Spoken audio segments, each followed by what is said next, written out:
रात का समय था और गुंजन ट्रेन में अकेले सफर कर रही थी। बड़ी अजीब बात है, ये ट्रेन तो पूरी खाली है, सिर्फ ये 2 आदमी और औरत ही दिखाई दे रहे हैं। गुंजन के सामने एक आदमी बैठा था और दूसरी तरफ एक औरत। अचानक से वो आदमी ट्रेन के बाहर देखता है और जोर से चिल्लाकर कहता है, राजगढ़ का स्टेशन आने वाला है, सब लोग चौकन्ने हो जाओ। इतना कहकर वो आदमी आंखें बंद कर लेता है। ऐसा लग रहा था जैसे वो सो गया हो। ये देखकर गुंजन चौंक जाती है। अरे, ये क्या था? बड़ा ही पागल आदमी है, ऐसे अचानक से चिल्लाया क्यों? और इसके चिल्लाने के बाद बाकी सब भी आंख बंद करके सो गए। अजीब है। मगर तभी एक औरत की आवाज पूरी ट्रेन में गूंजने लगती है। आ गई, मैं आ गई, भेलपूरी बेचने आ गई। बोलो बोलो, किसे खानी है मेरी लाल लाल चटपटी भेलपूरी? अरे वाह, मुझे तो लगा ही नहीं था इतनी रात गए मुझे ट्रेन में कुछ खाने को मिलेगा। कब से भूख लगी थी, मगर अच्छा ही है ये भेलपूरी वाली आ गई। अभी पैसे निकाल लेती हूँ। गुंजन जैसे ही पर्स में से पैसे निकालने लगती है तो उसके सामने बैठा आदमी आंखें खोलते हुए गुस्से में कहता है, भेलपूरी वाली से कुछ मत लेना, वो भेलपूरी खिलाकर तुम्हें ट्रेन से उठा ले जाएगी। हाँ, भेलपूरी मत खरीदना। वाकई में बड़ा अजीब आदमी है, कैसी बहकी बहकी बातें कर रहा है। अरे मुझे भूख लगी है तो मैं भेलपूरी क्यों ना लूं? हाँ, बड़ा आया। तभी लंबा घूंघट डाले वो भेलपूरी बेचने वाली औरत वहां आ जाती है और गुंजन की सीट के सामने रुककर उससे कहती है, ओ दीदी, चटपटी मसालेदार भेलपूरी ले लियो, बड़ी मजेदार है। हाँ हाँ, मुझे लेनी है तुम्हारी भेलपूरी, मगर ये बताओ कि कितने की है एक प्लेट? अरे ले लो, पहले खाकर तो देखो, फिर बताएंगे दाम। अच्छा ये भी सही है, लाओ फिर खिलाओ। गुंजन औरत के हाथ से भेलपूरी ले लेती है और खाने लगती है। वाह, अरे वाह वाह, क्या भेलपूरी बनाई है, मजा ही आ गया। और ये पागल आदमी मुझसे कह रहा था कि मैं भेलपूरी ना खरीदूं। अच्छा, अब बताओ इसके पैसे कितने हुए? लेकिन वो औरत कुछ नहीं कहती, उल्टा जोर जोर से डरावनी हंसी हंसने लगती है।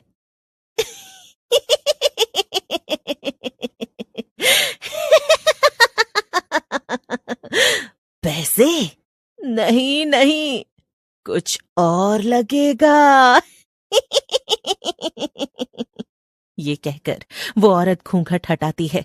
घूंघट के नीचे एक डरावनी चुड़ैल थी। क, क, क, क्या? चुड़ैल? तुम तो एक चुड़ैल हो। हाँ, तो मैंने कब कहा कि मैं माधुरी दीक्षित हूँ, हैं? और इस भेलपूरी के बदले तो मैं तुझे लेकर जाऊंगी और खाऊंगी। उसके चले जाने के बाद ही वहां बैठे बाकी लोग आंखें खोलते हैं और ट्रेन के बाहर देखने लगते हैं। ये तो होना ही था, मैंने उस लड़की को चेतावनी दी थी, मगर उसने मेरी बात नहीं मानी और चुड़ैल उसे अपने साथ ले गई। राजगढ़ स्टेशन आने से पहले हमेशा ही ऐसा होता है। हाँ, अब हम कर भी क्या सकते हैं? हम तो अपना काम कर ही देते हैं ना, जो कि लोगों को चेतावनी देना है। अब उसके आगे हम क्या ही करें? असल में वो दोनों बूढ़े आदमी और औरत पंकज और राधिका थे, जो कि पति पत्नी थे और रामगढ़ गांव में ही रहते थे। वो हर रोज उस ट्रेन से सफर करते थे ताकि लोगों को भेलपूरी बेचने वाली चुड़ैल से बचाया जा सके, मगर उनका ये तरीका भी अक्सर काम नहीं आता था। फिर एक दिन सुबह सुबह पंकज कहता है, राधिका, क्यों ना हम किसी तरह ये ट्रेन चलना ही बंद करवा दें। अगर ट्रेन चलेगी ही नहीं तो चुड़ैल भेलपूरी बेचने आएगी ही नहीं और ना ही लोग गायब होंगे, ना मरेंगे। वो स्टेशन मास्टर है ना, रघु भाई, हम उनसे जाकर कहेंगे, उनकी बहुत पहुंच है।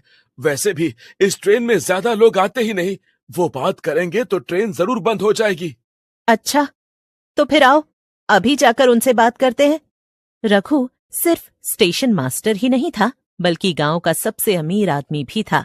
उसकी दूसरे गांवों और शहरों में खूब पहचान थी। अरे आओ आओ पंकज भाई, कैसे आना हुआ? रघु भैया, आप तो जानते हैं कि हमारे स्टेशन से गुजरने वाली जो ट्रेन है, पिछले 3 महीनों से उस पर एक भेलपूरी बेचने वाली चुड़ैल का साया मंडराने लगा है। वो रात को आती है और जो भी उससे भेलपूरी खरीदता है उसे अपने साथ ले जाकर मार देती है। हाँ हाँ, मैंने ऐसी बहुत सी अफवाहें सुनी है, पर मैं क्या करूं? भैया, आप ना ये ट्रेन ही बंद करवा दीजिए। ट्रेन बंद हुई तो ना तो भेलपूरी बिकेगी, ना लोग गायब होंगे। क्या? एक चुड़ैल की कहानी के चक्कर में ट्रेन बंद करवा दूं? अरे मैं बड़े साहब लोगों को जाकर ये बोलूंगा तो वो मेरे ऊपर हंसेंगे, समझे? मगर रघु भैया, सच तो यही है ना? जो ना माने उससे ट्रेन में रात में सफर करने को कहिए, फिर वो भी इस पर यकीन कर लेगा और ट्रेन बंद करवा देंगे। बेचारा पंकज उदास होकर वापस अपने घर आ जाता है। कुछ नहीं किया ना रघु भैया ने, मैंने तो पहले ही कहा था। अब आप काम पर जाइए और रात में जल्दी लौट आइएगा।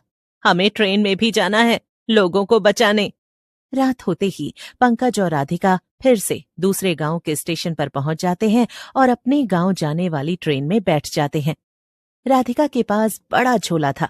वो उसे खोलकर पंकज को दिखाती है तो पंकज चौंक जाता है। उस झोले में बहुत सारी भेलपूरी थी। हाँ, जब आप काम पर गए तो मुझे एक आइडिया आया और मैंने खूब सारी भेलपूरी बना ली। अब मैं चुड़ैल से पहले सबको भेलपूरी बेच दूंगी और फिर कोई भी उसकी भेलपूरी खरीदेगा ही नहीं। राधिका खड़ी होकर सबसे कहती है, ले लो, स्वादिष्ट लजीज भेलपूरी ले लो। ऐसी भेलपूरी कभी नहीं खाई होगी। अच्छा, इतनी अच्छी है क्या? लाओ फिर, जरा मुझे भी खिलाओ। ले लो जी, सब लोग लो, सिर्फ 10 रुपए की है। रामगढ़ का स्टेशन आते आते राधिका ट्रेन में बैठे सभी लोगों को भेलपूरी बेच देती है। हाँ, हो गया जी, अब तो आज इनमें से कोई भी और भेलपूरी नहीं खरीदने वाला। तभी पूरी ट्रेन में चुड़ैल की आवाज गूंजने लगती है। ले लो, खट्टी मीठी भेलपूरी ले लो।